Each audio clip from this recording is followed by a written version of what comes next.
हमारे पुत्र को देखो, मुझे तो भाई लग रहा है कि ये जीवित भी हो पाएंगे या नहीं। दीदी,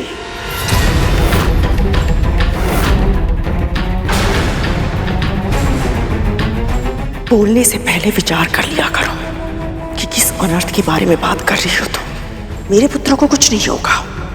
स्वामी ने इनके जीवन के लिए जीवित पुत्री का व्रत का उपाय बताया है, और तुम भी अच्छे से जानती हो कि उनके वचन कभी असत्य नहीं होते हैं। कदर, तुम सही कह रही हो, पर मेरी बहन ये व्रत बहुत कठिन है। कहीं भूल से भी कोई भूल हो गई तो? नहीं होगी। हम दोनों व्रत के सभी नियमों का पालन करेंगे।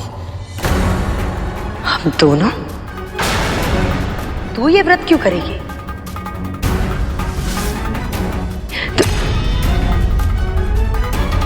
अच्छा, समझ गई। क्योंकि तू भयभीत है। ये नाग अगर स्वस्थ हो गए तो कद्रू को बता देंगे कि इन पर आक्रमण तेरे पुत्र गरुड़ ने किया है, और फिर तेरे पुत्र की रक्षा कौन करेगा? और इसने स्वामी के सामने भी ऐसा ही स्वांग किया होगा कि तुम्हारे पुत्र की ये व्रत रखेगी। इसे केवल अपने पुत्र की चिंता है, तुम्हारे पुत्रों की नहीं।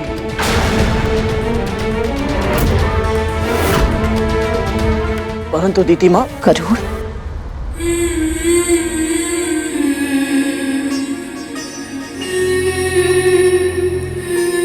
महारानी, कल व्रत आरंभ होने से पहले महल की स्वच्छता और शुद्धिकरण बहुत आवश्यक है। भूल से भी यदि कोई अपवित्र वस्तु महल में रह गई तो व्रत भंग हो जाएगा। ठीक है, तुम दोनों जाके बाहर की झाड़ पोंछ कर लो, और हाँ, रसोई घर भी स्वच्छ कर लेना। जी।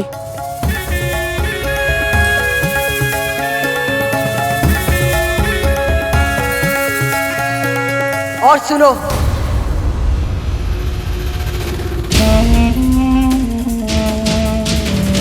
ध्यान रखना कि कोई भूल से भी भूल ना हो जाए।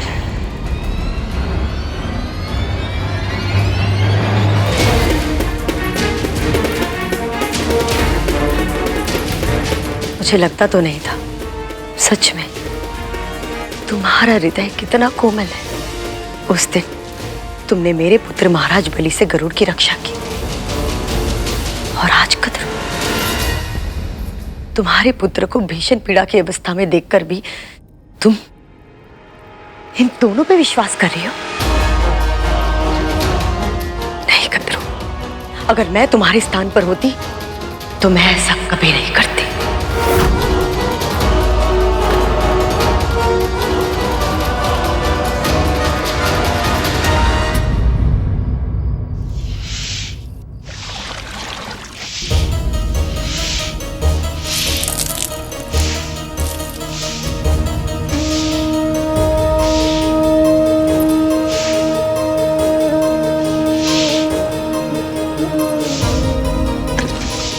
लाइए माँ, मुझे दीजिए।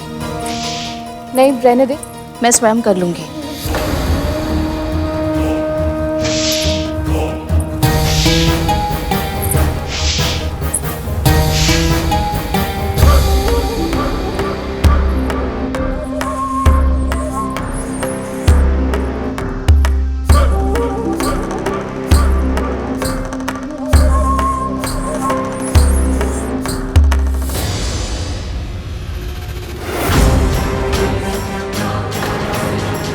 शनिदेव का प्रसाद काला हो गया।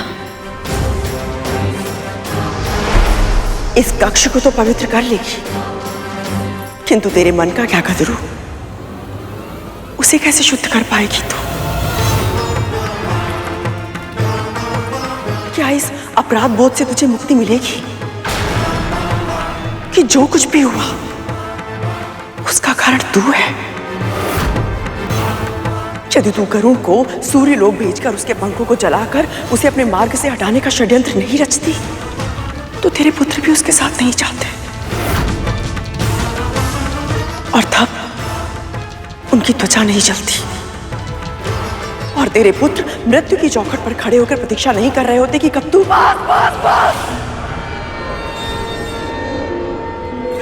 कुछ मत कह, मत बोल।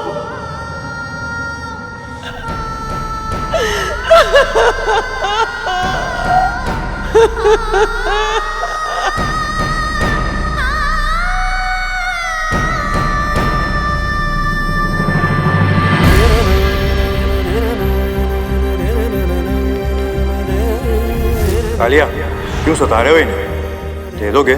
आप बोलते हो तो दे देता हूं। लो।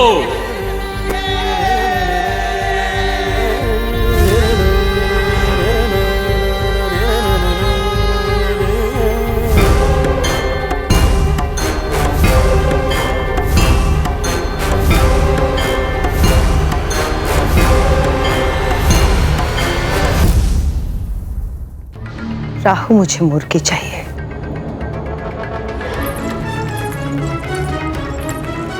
और मुर्गी पकी हुई चाहिए। और हाँ, ध्यान रखना, विंता और गरुड़ को इस बात की भनक भी लगनी चाहिए। अच्छा, बस अभी गया और अभी आया माँ।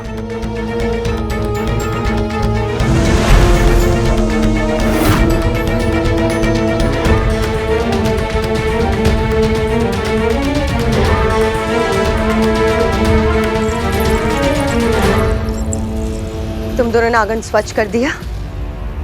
जी। अब जाके रसोई घर भी स्वच्छ कर दो, कुछ भी छूटना नहीं चाहिए। जो आ गया राजमाता।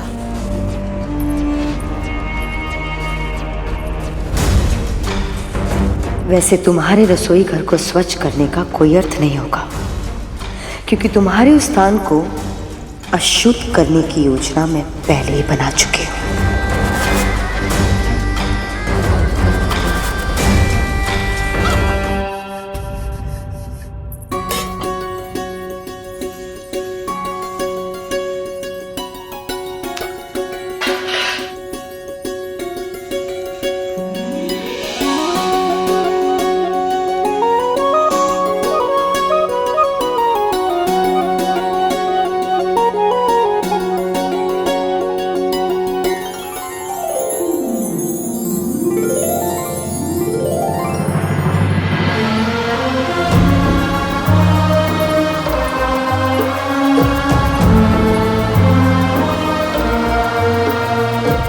क्षमा करना पुत्र, पर तेरे पिताजी चाहते हैं कि तू मानसिक और भावनात्मक रूप से और शक्तिशाली बने, ताकि तेरा ध्यान मुझसे हट पाए और तू और भी अधिक बड़े और महत्वपूर्ण कार्य कर पाए। पर इसके पहले सबसे पहले मुझे स्वयं को थोड़ा कठोर बनाना होगा।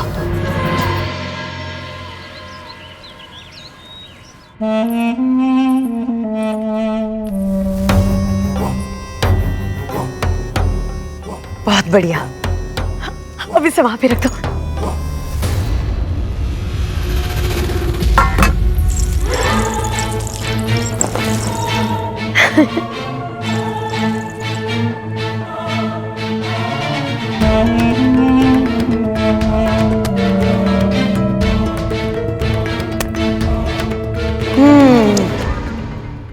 शुद्धिकरण की प्रक्रिया अब पूरी हुई। आपकी चाल अब समझ में आई माँ।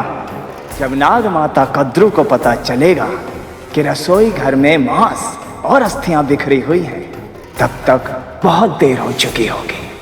इसे स्वच्छ करने का समय भी नहीं मिलेगा उन्हें, और ऐसे में उनका व्रत आरंभ होने से पहले ही भंग हो जाएगा। और ये व्रत भंग होते ही चित्रगुप्त के बही खाते से कद्रू के पुत्रों का नाम कट जाएगा, और उसी के साथ साथ उसके जीवन की डोर भी कट जाएगी। कल भोर में सूर्य उगने से पहले ही तू कुशा तोड़ लाना। स्नान के बाद सबसे पहले मैं उससे प्रभु विष्णु की प्रतिमा बनाऊंगी, और फिर गोबर से चील और सियार की। माय प्रश्न, प्रतिमा बनाने के लिए कुशा और गोबर का प्रयोग क्यों किया जाता है? वेदों के अनुसार घास के सभी प्रकारों में कुशा सबसे अधिक शुद्ध और सबसे शक्तिशाली है। आदिकाल से ही महान ऋषियों द्वारा तपस्या के आसन के रूप में उसका उपयोग किया जा रहा है। उनके तेज और ऊर्जा के कारण कुशा के हर तिनके में बड़े से बड़े कवच से अधिक शक्ति होती है। यहाँ तक कि मृत्यु को भी लंबे समय तक रोक पाने की क्षमता होती है कुशा में। और जहाँ तक गोबर का प्रश्न है, उससे उत्तम खाद और कुछ है ही नहीं गरुड़। तन के भीतर की कोशिकाओं को सड़ने या नष्ट होने की प्रक्रिया को रोकने का गुण होता है गोबर में।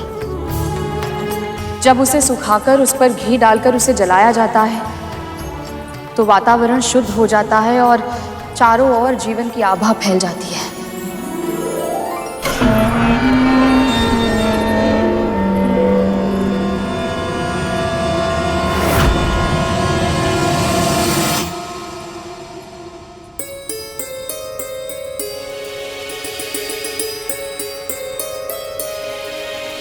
तूने कुछ खाया है क्या? नहीं माँ।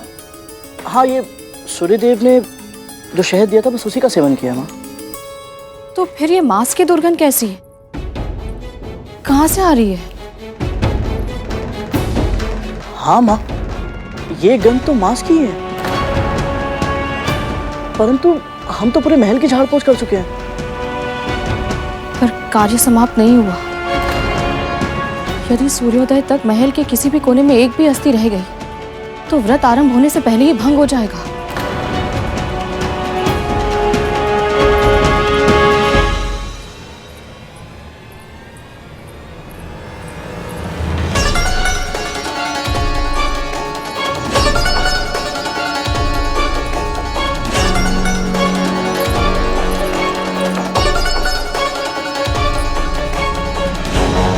ये माँ पुत्र की ना कुछ अधिक ही निर्भर है। इससे पहले कि ये मेरी चाल व्यर्थ कर दे, मुझे कुछ करना होगा। कुछ करना होगा।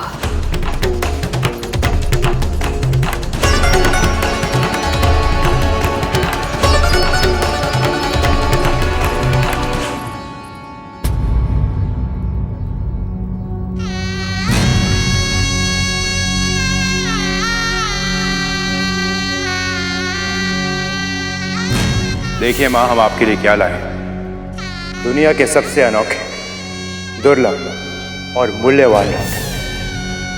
परसों जब व्रत समाप्त होगा मैं इसे ही पहनूंगी, ताकि जब मेरे पुत्र स्वस्थ होकर लंबी निद्रा से जागे तो अपने दिए इस उपहार को मुझे धारण किए देखकर बहुत प्रसन्न हो जाए।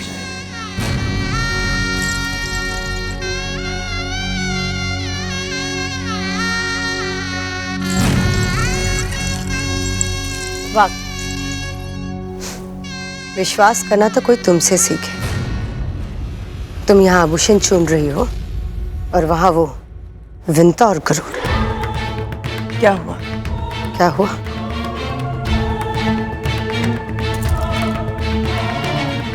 तुम ना स्वयं अपनी आंखों से देखोगी तभी विश्वास करोगी। चलो मेरे साथ आओ।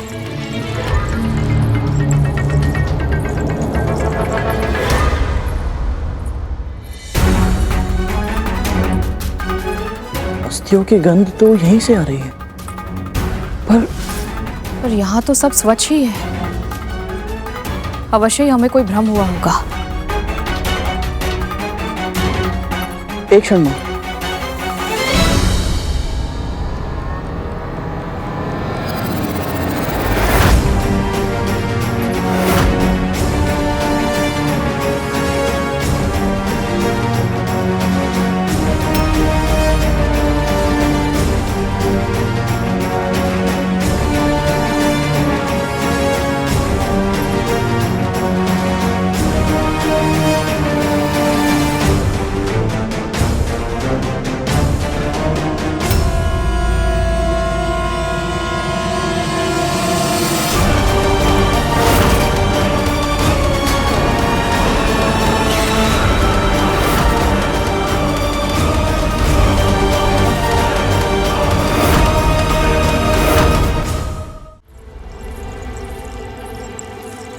ये मांस की गंध कहाँ से आ रही है? तुम्हारे पुत्र तो कुछ खाने से रहे और विंता तो शाकाहारी है। मेरा पेट तो पहले से भरा हुआ है। तो फिर कौन हो सकता है जो गरुड़?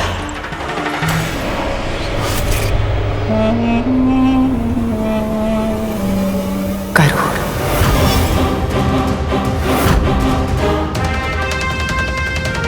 माँ,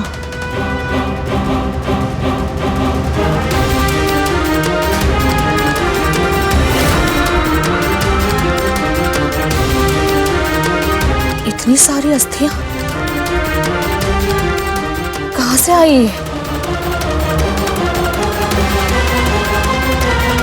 मेरे पुत्र गजासुर और सिंह मुखम को तो जीवित ही निकल गया था।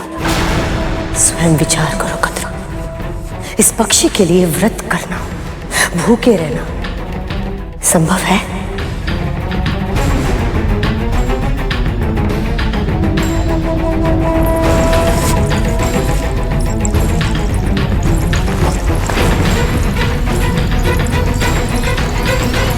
गरुड़, ये सारी अस्थियां ले जा और कहीं दूर फेंका। जी माँ।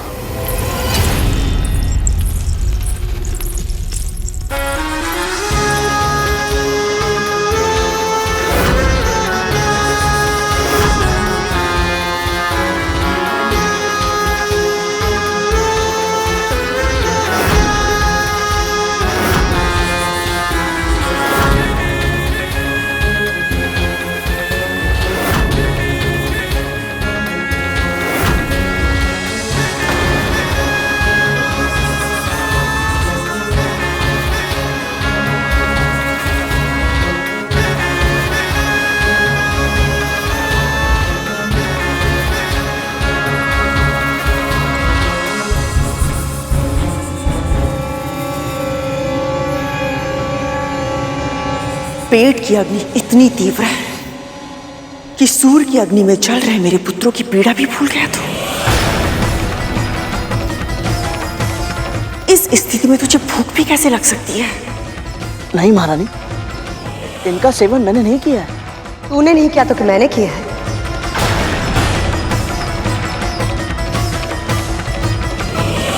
कितना भरोसा किया था ना तुमने इन दोनों पर कि ये तुम्हारा महल स्वच्छ करेंगे, लेकिन ये दोनों तो अशुद्ध करने पर लगे हुए हैं।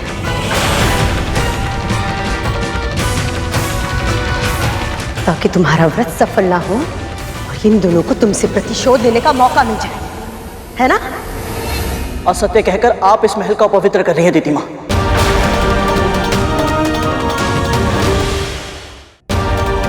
महारानी, मैं मानता हूं कि आप यही मानती है कि आपके पुत्रों की स्थिति मेरे कारण हुई है, और कहीं ना कहीं मैं स्वयं को दोषी मानता हूं। परंतु आप स्वयं विचार कीजिए महारानी, जब मैं अदिति माँ की तपस्या की रक्षा करने के लिए अपने प्राण दांव पर लगा सकता हूँ, तो फिर मैं उस व्रत को भंग करने का प्रयास क्यों करूंगा जिसे आपके साथ साथ मेरी माँ भी रख रही है?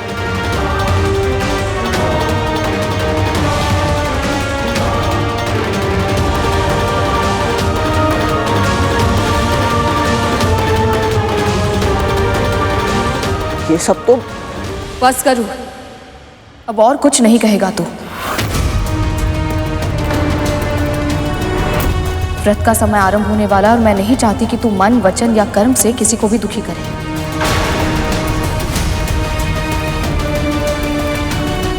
परंतु स्मरण है ना, व्रत में जितना महत्व स्थान शुद्धि का है, उतना ही तन और मन का शुद्ध होना आवश्यक है।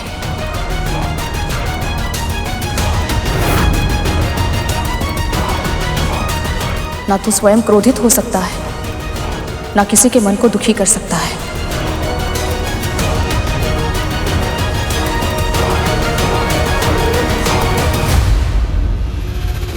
इस स्थान को फिर से स्वच्छ कर लो। और हाँ, गंगा जल छिड़क देना। यदि भूल से भी कोई अशुद्धि हो गई हो तो वो पवित्र हो जाए।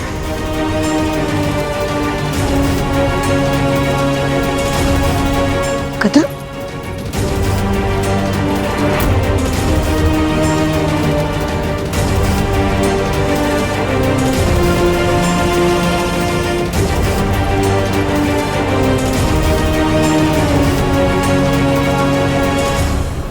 ये सब अवश्य ही दीदी माँ का षड्यंत्र है, किंतु क्या माँ को मेरी बात पर विश्वास होगा कि उनकी स्वयं की बहन इतना घिनौना कार्य कर सकती है?